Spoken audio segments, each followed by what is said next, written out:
7 can be met with the additional condition of documented busing of employees. I think that actually comes in the second part of the motion. It would all be the same. Can I do I read the second part? I move to approve the. No, I think you may want to take the parking separate. Yeah, we'll do that separately, just on the conditional use permit for now. So just a separate vote?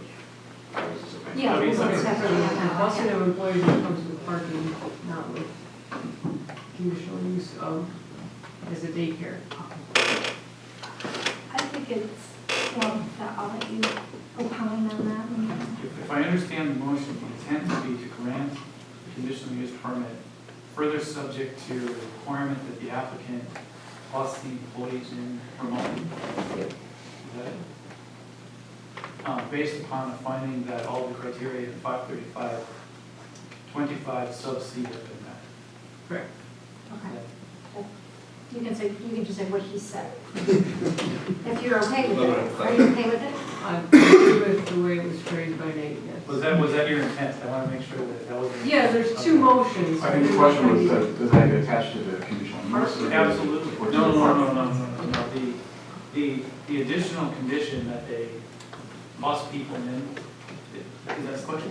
Yes, right. That is absolutely part of it. We're not, let's decide to grant it, and then let's decide if we can take out a separate condition.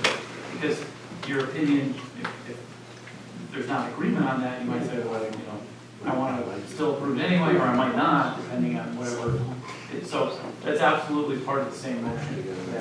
The statute specifically allows you to attack additional criteria onto, or additional conditions onto the granting of the use. Okay, we have a motion. Do we need to have it read? Oh, God. Go ahead, Crystal, you can do it. Oh my goodness. I just have Therese Klein move to approve the conditional use application for a proposed early learning center / daycare at commercial property 4114 North Oakland Avenue, subject to any required conditions as documenting busing of employees from off-site and have met all required conditions of 535-25C 1 through 7 have been met. Thank you. Is there a second? I'll second it, but it needs to be cleaned up. Oh, It doesn't say substantial evidence. Nathan, can you do your Do thing?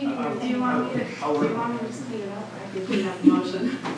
You want me to say the motion? Please. Somebody just say the motion. Okay, I'll say the motion. I move to approve the conditional use application for a proposed early learning center daycare at commercial property 4114 North Oakland Avenue.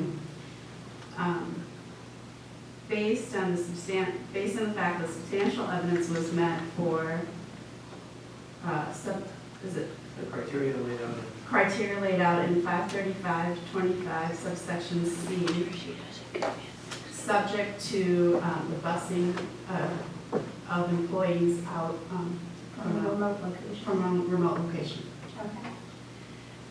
Okay. Therese, is that your motion? Yes. That's your motion. Cindy, did I you second still it. second? Okay, yes.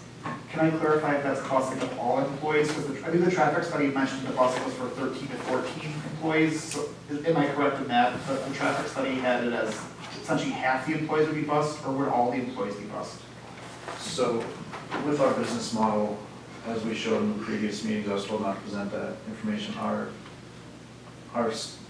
employees, a large percentage of them ride the bus already. So any employee that does not use public transportation will be bused from off-site. I'm looking for what documentation I'll need to have in the file, so that works for me. Yeah, I think but how are you going to measure if we take public transportation or not?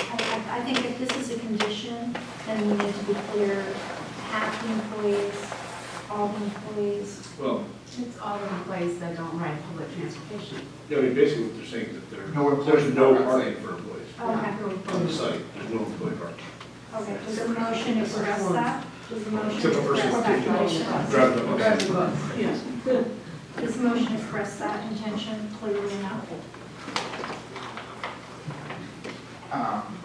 I'd have to listen to it again. Just the documentation. This is the part about the busing. I just have subject to busing of employees, so I don't know how That you applies clarify. to me, all employees. If the intent is to not allow any employees to park on site, you could just say that, because you don't care, I mean, if they, you know, they get flown in on a helicopter, what difference does it make, right? I mean, you don't care how they get there. Yeah. So the way the motion is now implies to me that there will be 0 employees from this enterprise parking in that surface parking lot. I'm saying it that way. What? Yeah, what about I the would street like to vans? clarify that I'm parking in the neighborhood walking, or is it acceptable? No, I don't think so. Correct, so my understanding is that there would be a lease for X spaces somewhere that they could provide to the village as proof that they have secured X number of spaces, and that in general, if we have an enforcement issue, or if we monitor the site and we see employees parking there, at that point, we would, work with the applicant to say, hey, no one could be parking here or on village streets. You have an agreement that says that you're gonna be taking transportation, walking, not from a parked vehicle, or parking in a specific location that you have documented that you have. Doesn't the report say 30 employees? Isn't that the number we're working from? They have 30 employees, correct. But he's suggesting that not all the employees will be driving, so if they, right, if 10 of them take the bus, Okay. right, and we have 20 leased space, I think 30 total that we'll be looking for. Okay, I think it's clear, the intention is that there will not be employees parking either in the surface lot or on, street parking. Okay, we have a motion and we have a second. All in favor of granting the conditional use permit, please say aye. Aye. All opposed? Nay. It passes 4-2. Am I correct?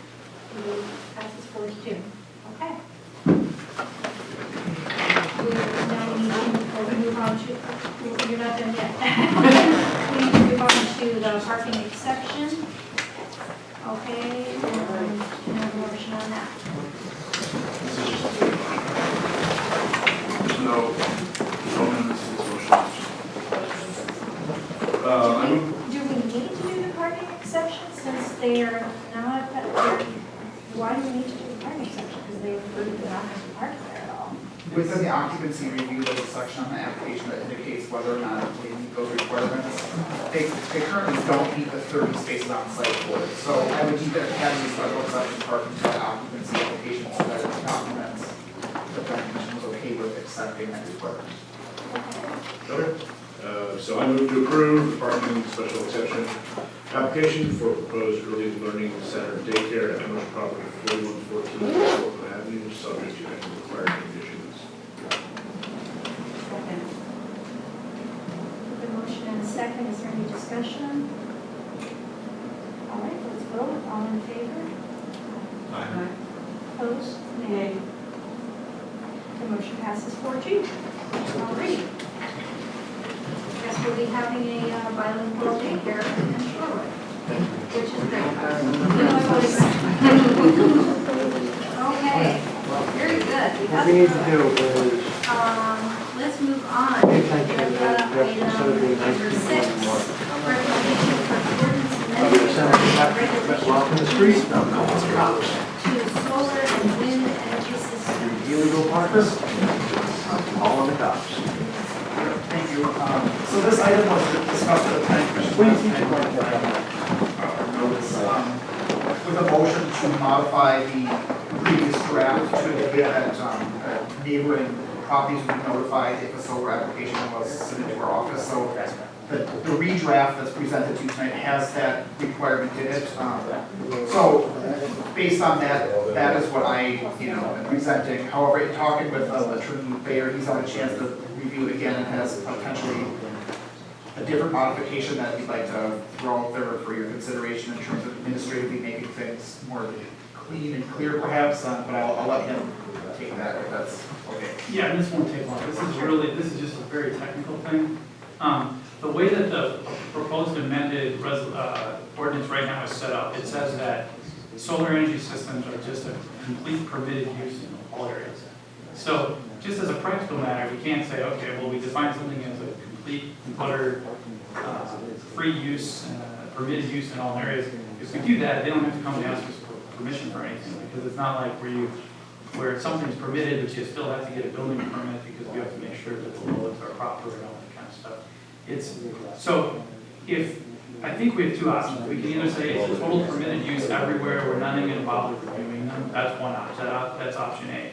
Option B is technically keeping it as a conditional use, but ceding the authority to review them and rubber stamp them to the planning director and the planning department, where the people would not have to continue to come here for a public hearing for every single time that those come up. The reason that you might consider doing that, and I don't have any preference one way or another, is under the state statute and on page 76 of 90, where you see there, it says a wind energy system, and it says authority to restrict systems limited, and it says that the commission shall review any proposed wind energy system, and we won't tell you to do anything differently unless the change serves to preserve and protect the public health or safety, does not significantly increase the cost of the system or decrease its efficiency, or allows for alternative system of comparable cost and efficiency. That language doesn't come from something we just made up outright. It comes straight out of the state statute, because they've basically limited the municipality's ability to restrict or limit these things. Now, if you say, well, we don't care, we don't want it to be a conditional use, we just want it to be a permitted use, someone would still at least have to come in and get a building permit to make sure that, because they're gonna put a structure on the roof, and they would still check to make sure that it's not so heavy that it's gonna like make the garage tip over, right, basically? Correct. So it's just a real technical thing, so two options is just say, anything goes, you can just, they're permitted everywhere, or there's still a conditional use, but we're gonna cede the authority to rubber stamp those at the local level, to the plan department, and we're still gonna, because we still want to impose these three minor things that the statutes allow us to regulate. So it doesn't mean, I don't have any. So the way it's written now is it's a permitted use versus what our attorney is saying. The other option is we just keep it a conditional, but we give you the authority. Right, so I had drafted it as changing it to a permitted use, but kept the conditions, within there, which I guess kind of doesn't make sense. So it's either a permitted use or it's a conditional use with those three conditions, but the power to approve them just comes through our office as opposed to you. So as drafted and discussed, it's awkwardly a permitted use with conditions, which makes no sense in terms of how that functions. So the two options would be to revise the draft as either a permitted use, with those three conditions removed and the neighborhood notice removed, or to say conditional use as with the condition of, notifying the neighbor and satisfying these three things, but granting that approval authority to our department as opposed to the planning commission. So it's just perhaps awkwardly drafted as is. I think either version would work. And then leave it to the planning commission to decide if they have a recommendation on either of those. If you do, Nathan and I could redraft it and wouldn't have to come back here necessarily. We could if you wanted it to, but we could also take that, draft it, and move forward with it. And as a practical matter, does the planning department have the expertise to know whether or not an alternative system significantly increases the cost or significantly decreases efficiency? I mean, do you know anything about? I mean, yeah, I'd be working with the applicant Yeah. on those conditions as planning commission would have yourself, so. I think from our discussion at the last meeting, my impression was that it was more the second, that we were keeping it as conditional use, but had given you authority basically to exercise that power. That's my understanding, is that? I thought we added the neighborhood, that's not in the legislature's draft, we added in the neighborhood That's right. information, so I think we would at least want, those, so I thought the impression was we wanted at least the planning department to check for those requirements. Right. So yeah, we would be modifying essentially B1, instead of saying permitted in all district condition, and then the authority to approve those would come through our department. And then we would keep the definitions and the authority to restrict them with the underlying, addition to provide notice of an application to install solar energy system to adjacent property owner. So my brief understanding is that 2 and 3 would remain as is. We would be modifying number 1 to indicate that it's a conditional use with the authority approval within the director of the planning development department. And I'll just give you a concrete example, just a hypothetical that might, where it might apply, you know. There's a planned development district, and there's talk about a, you know, apartment complex or a new facility, a hospital, whatever it might be anywhere. And somebody applies for one of these things, you say, hey, wait a minute, we know that a few years down the road, we plan on putting something next to it.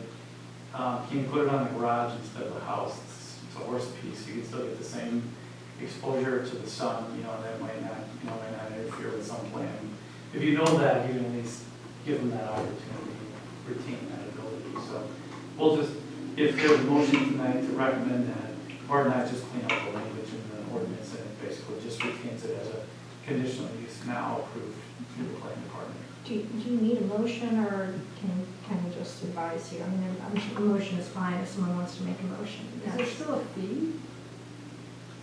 I guess with the conditional use permit, there would be a fee. If it was a permitted use, how we would have reviewed or monitored it, they would have, still required the building permit. The building permit, would come to the building inspection department, they would have flagged it and said, oh, this